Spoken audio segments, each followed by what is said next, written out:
Gold mutual fund.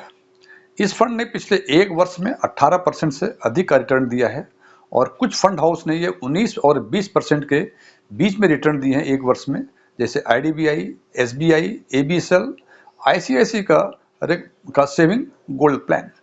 अब सवाल ये है कि ये मुस्कुराहट जो गोल्ड म्यूचुअल फंड के इन्वेस्टर्स पे आज दिख रही है, क्या ये मुस्कुराहट आने वाले महीनों, आने वाले वर्षों में बरकरार रहेगी? और जिन इन्वेस्टर्स ने ये अपॉर्चुनिटी मिस कर दी है गोल्ड म्यूचुअल फंड में इन्वेस्ट करने का, क्या उनको ये मौका भी हाथ लगेगा जिससे कि वो भी अपने चेहरे पर सुनहरा मुस्कान ला सके?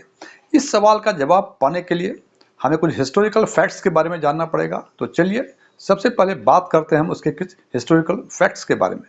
सबसे पहले हम बात करेंगे रिटर्न की, और रिटर्न में बात करेंगे ट्रेलिंग रिटर्न और एनुअल रिटर्न की। ट्रेलिंग रिटर्न में हम देखेंगे कि 1 ईयर, 3 इयर्स, 5 इयर्स और 10 इयर्स का हमने ट्रेलिंग रिटर्न लिया है। और हम देखते हैं कि 1 ईयर मीन्स अभी से पीछे एक साल में इन्होंने 18.12% का ये रिटर्न दिया है। 3 इयर्स में इनका CAGR 8.34% है, 5 इयर्स में इनका CAGR 3.55% है और 10 इयर्स में CAGR इनका 7.13% है।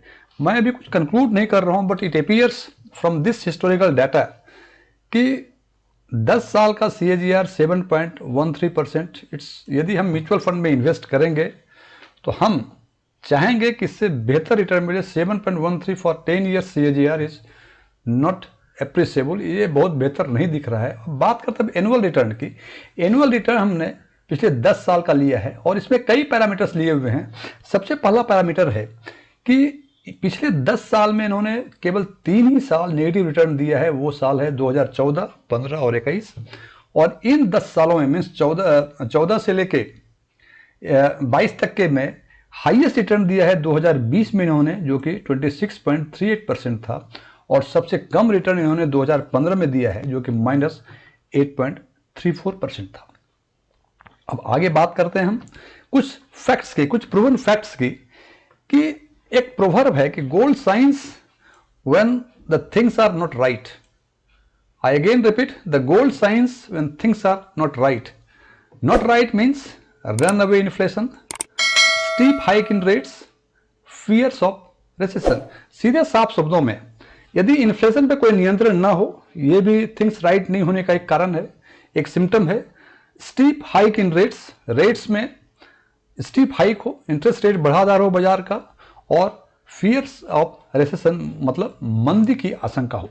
तो अब इन दोनों कॉन्टेक्स्ट में हम बात करते हैं कि आज के दिन में इंडियन इकोनॉमी की सिचुएशन क्या है। तो हम देखते हैं कि यदि रिटेल इन्फ्लेशन हम पिछले 6 महीने की बातें करें तो हम देखते हैं अक्टूबर में ये 6.77% था, नवंबर में इट वाज 5.88%, दिसंबर में 5.72%, जनवरी में 6.52%, फरवरी में ये कम हो गया 6.44% और मार्च में ये अगेन बढ़ गया 5.66%। इससे हम देखते हैं कि पिछले 6 महीनों में इन्होंने 3 साल 6 से ऊपर, 3 साल अक्टूबर में, जनवरी में और फरवरी में, इन 6 महीनों में, पिछले लास्ट 6 मंथ्स में 3 महीने इन्होंने 6 से ऊपर और 3 महीने इन्होंने 6 से नीचे रिटेल इन्फ्लेशन को नियंत्रण में रखा हुआ है।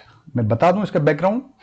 रिजर्व बैंक ऑफ इंडिया ने अपने टारगेट में रखा है, या यूं कहें कि गवर्नमेंट ऑफ इंडिया ने रिजर्व बैंक ऑफ इंडिया को यह कहा है कि अपना सीलिंग इन्फ्लेशन, जो retail inflation, it should not exceed 6%। तो देखते हैं कि अभी लग रहा है कि इन्फ्लेशन, रिटेल इन्फ्लेशन पूरे नियंत्रण में नहीं आई है। फिर बात करते हैं आगे, ये देखते हैं कि गोल्ड का जो ये भाव बढ़ा हुआ है, ये ऐसा नहीं कि आज पहली बार इस साल या 2022 में ही ये रेट बढ़ा है। 2008 में, मैं बैकग्राउंड में जाना चाहूंगा, 2008 में सब प्राइम क्राइसिस आया था। उस टाइम 2007 में, जस्ट उसके पहले, जो सोने का भाव था पर 10 ग्राम, इट वॉज 10,800 रुपए, जो कि 2008 में ये 31,000 हो गया। Just see the gold shines when things are not right.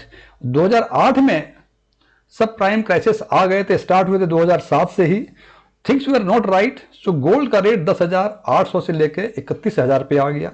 फिर 2022 में 52,000 था और 2023 में ये 62,000 आ गया।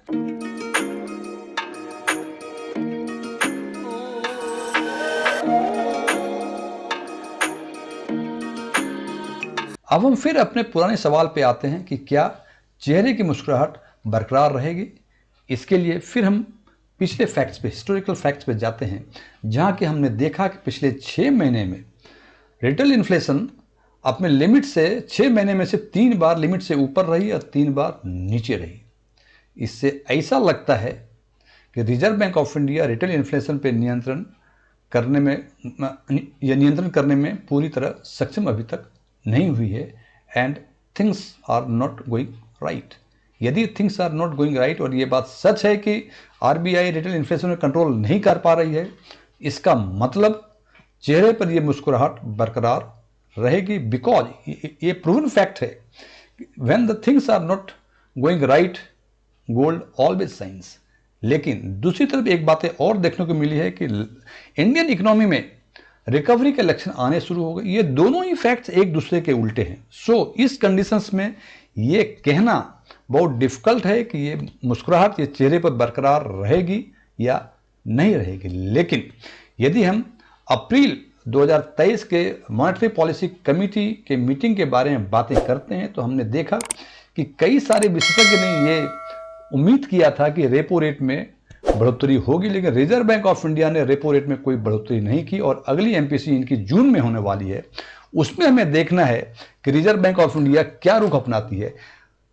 अप्रैल 2023 के एमपीसी मीटिंग के रुख से हमें ऐसा लगता है कि आरबीआई को लग रहा है कि वो रिटेल इन्फ्लेशन पे या तो नियंत्रण कर लिया है या नियंत्रण करने वाले हैं, और इसी कारण से उन्होंने अप्रैल में रेपो रेट को नहीं बढ़ाया था। यदि आरबीआई अपने इस प्लान में सक्सेसफुल हो जाता है तो ये मुस्कुराहट गायब हो जाएगी, एल्स ये मुस्कुराहट बरकरार रहेगी।